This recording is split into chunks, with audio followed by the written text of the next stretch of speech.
మహానుభావుడు లోకానికి చూపించాడు.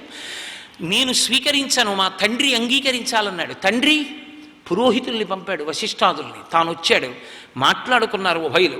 కట్న కానుకలు కాదు మాట్లాడుకున్నది, వాళ్ళెంత గొప్పవాళ్ళు, ఆ వంశం ఎంత గొప్పది.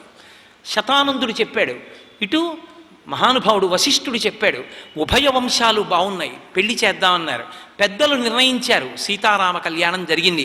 అందుకే ప్రాతస్మరణీయులైనటువంటి కంచికామకోటి పీఠాధిపత్యం వహించినటువంటి మహాపురుషులు, అపర శివావతారులు, ఈ భూమండలం మీద నడయాడినటువంటి అపర శంకరాచార్యుల వారు సన్యాసాశ్రమ ధర్మానికి కట్టుబడి ఎన్నడూ వాహనం ఎక్కకుండా ఆసేతులు హిమాచల పర్యంతము పాదచారి అయి పర్యటించినటువంటి మహాపురుషులు శ్రీ శ్రీ శ్రీ చంద్రశేఖరేంద్ర సరస్వతి మహాస్వామి ఎప్పుడూ ఒక మాట చెప్పేవారు, శుభలేఖ వేస్తే సీతారాములు లేని శుభలేఖ వెయ్యవద్దు, శుభలేఖ మీద సీతారాములుండి తీరాలి.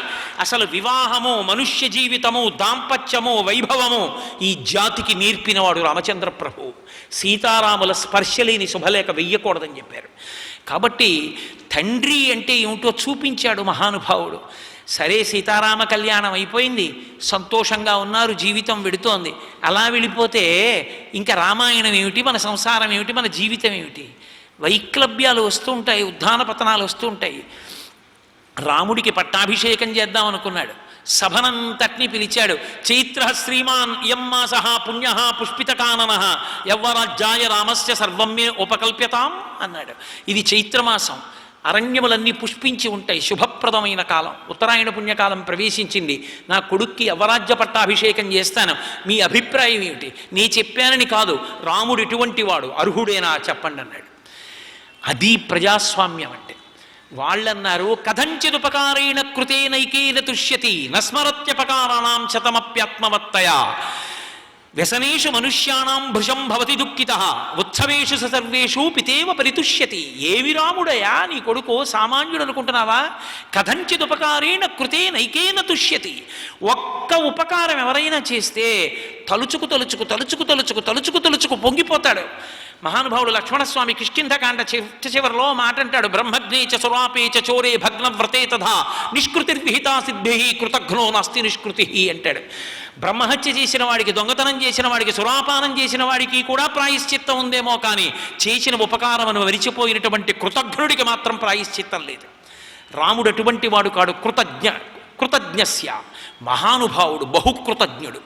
ఒక్క ఉపకారం ఎవరైనా చేస్తే నస్మరత్యపకారాణం, ఇన్ని అపకారాలు చేసినా గుర్తుపెట్టుకోడు, ఒక్క ఉపకారం చేస్తే గుర్తుపెట్టుకుంటాడు.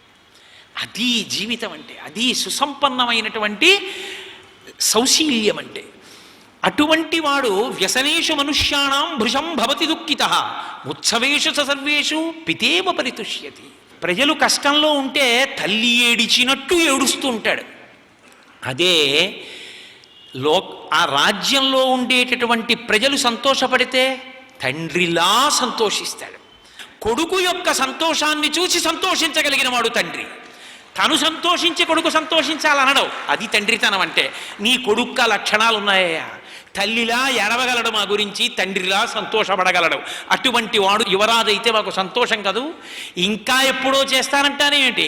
నాగరాజస్య మూర్ధని, ఆ ఏనుగు కుంభస్థలం మీద కూర్చుని తెల్లగొడుగు కింద ఊరిరుగుతుంటే చూడాలనుంది, తొందరగా చెయ్యి అన్నాడు. పొంగిపోయాడు, ఇంత సంతోషపడిపోయాడు. తన కొడుక్కి పట్టాభిషేకం అవుతుందన్నాడు. కొడుకుని పిలిచాడు. శ్రీ రామచంద్రమూర్తి వచ్చారు. తీరా రామచంద్రమూర్తి ఆ బాలరాముడు నడిచొస్తుంటే చూశాడు. చూస్తే మహర్షి అన్నారు, తండ్రి హృదయం ఎలా ఉంటుందో చూపించారు. దశరథ మహారాజు గారికి 60,000 సంవత్సరాల వయస్సు వచ్చి వృద్ధుడైపోయి ఒళ్ళు ముడతలు పడి ఆసనం మీద కూర్చుని సుమంత్రుణ్ణి పంపించాడు రాముణ్ణి పిల్లని. రథంలో వచ్చాడు. వస్తూనే తండ్రి గారిని అంత దూరంలో చూసి 2 చేతులు కైమోడ్చి గబగబా వచ్చి ప్రవర చెప్పి, రాఘవవర్మణహంభో అభివాదయే, రామచంద్రమూర్తిని నమస్కరిస్తున్నాను అని నమస్కరించి నించున్నాడు. నాన్నగారు ఏమీ ఆజ్ఞ అని చెప్పలేదు దశరథుడు. అలా చూస్తున్నాడు కొడుకు వంక. ఏమిటి నాన్నగారు అంత సంతోషంగా అలా చూసుకుంటున్నారు పిచ్చి అయినా అని చూస్తున్నాడు రాముడు. దశరథుడికి మనసులో అనిపించిందిట, అలంకృత్వమివాత్మానం, అది ఆదర్శ తల సంస్థిత. అద్దం ముందు నిలబడి తను విభూతి రేఖలు పెట్టుకుని, తను బొట్టు పెట్టుకుని, తను లాల్చీ వేసుకుని, పంచె కట్టుకుని, నిలువుటద్దం ముందు నించుని, ఒకసారి నేను విభూతి సరిగ్గా పెట్టుకున్నానా, బొట్టు బాగా పెట్టుకున్నానా అని తను చూసుకుంటే తనని చూసుకుని తాను బాగా కట్టుకున్నాను అని ఎలా మురిసిపోతాడో అలా అచ్చు చిన్నతనంలో తను ఎలా ఉంటాడో అటువంటి ప్రతిబింబం ఒకటి అద్దం ముందు నించుంటే కనపడినట్టు మళ్ళీ చిన్న దశరథుడు వచ్చి నించున్నాడా అన్నట్టు అనిపించింది తండ్రికి. సర్వం శ్రీ ఉమామహేశ్వర పరబ్రహ్మార్పణమస్తు. స్వస్తి.